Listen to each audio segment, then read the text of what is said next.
On a notre prescripteur santé, c'est Gérard. Bonjour Gérard. Bonjour monsieur. Bonjour. Bonjour, monsieur. Alors, qu'est-ce que vous voulez dire aujourd'hui? Alors, là, je vous ai amené... Non, mais ça faisait... Alors, là, c'était horrible parce qu'ils avaient fait le premier, qui était celui-là qui a été... C'est Jérôme Camus Voilà. et Nathalie Hugues, qui sont quand même des maîtres du polar français, il faut bien dire.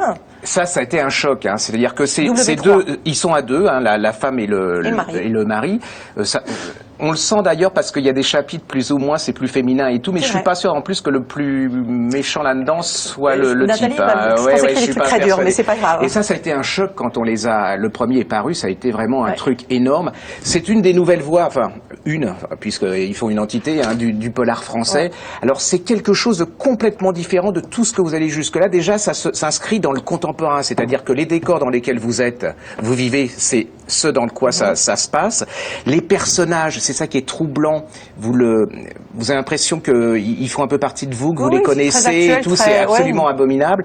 Alors l'histoire. Vous en parlez parce que le deuxième tome, le deuxième volume paraît. C'est pour ça que vous en parlez. Exactement. C'est énorme. Et les gens l'attendaient depuis un an et demi. Et je me dis, le deuxième tome, le premier était tellement excellent que le deuxième, ils vont se planter. Ben pas du tout. J'attends le troisième avec. Alors l'histoire, elle est relativement simple, non. Simple, on peut pas dire. Un matin, sur une façade d'immeuble, on retrouve suspendu un avocat éventré. Qu'est-ce qui se passe? On fait une enquête. En même temps, cette enquête, les policiers la font, mais ça bouge pas trop. Et il y a une jeune journaliste qui décide de la faire. Et là, elle disparaît. Lara, ouais. Et Lara Mendes. Et on va la retrouver, cette fille, dans un bunker. Avec plein de petites filles, elle se retrouve, elle ne sait pas où elle est, c'est le premier tome.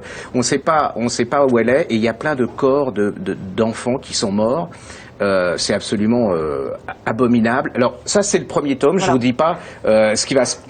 Voilà. Le deuxième tome commence sur une petite scène assez agréable. C'est-à-dire que vous êtes dans où on garde la viande, vous savez, les grandes carcasses de viande suspendues. Et là, suspendu à un crochet, il y a un monsieur tout nu et à côté un autre qui est bâillonné. Celui qui est assis, c'est un juge. Et celui qui est suspendu, on va se rendre compte, c'est un des chefs parce que le thème, en fait, de ces livres, c'est la pédophilie, l'exploitation sexuelle des femmes et des jeunes femmes du pays de l'Est. Ils ont fait une enquête absolument extraordinaire, c'est-à-dire que vous allez découvrir comment ça passe d'un côté à un autre, comment ce ne sont que c'est que de la marchandise, c'est comment on les frappe, c'est absolument... Avec l'utilisation plus Internet pour tout ça. Ah, mais attendez, parce que si vous aimez les polars tranquilles, pépères, Agatha Christie, c'est pas du tout pour ça, hein, je vous le dis tout de suite, mais c'est vraiment...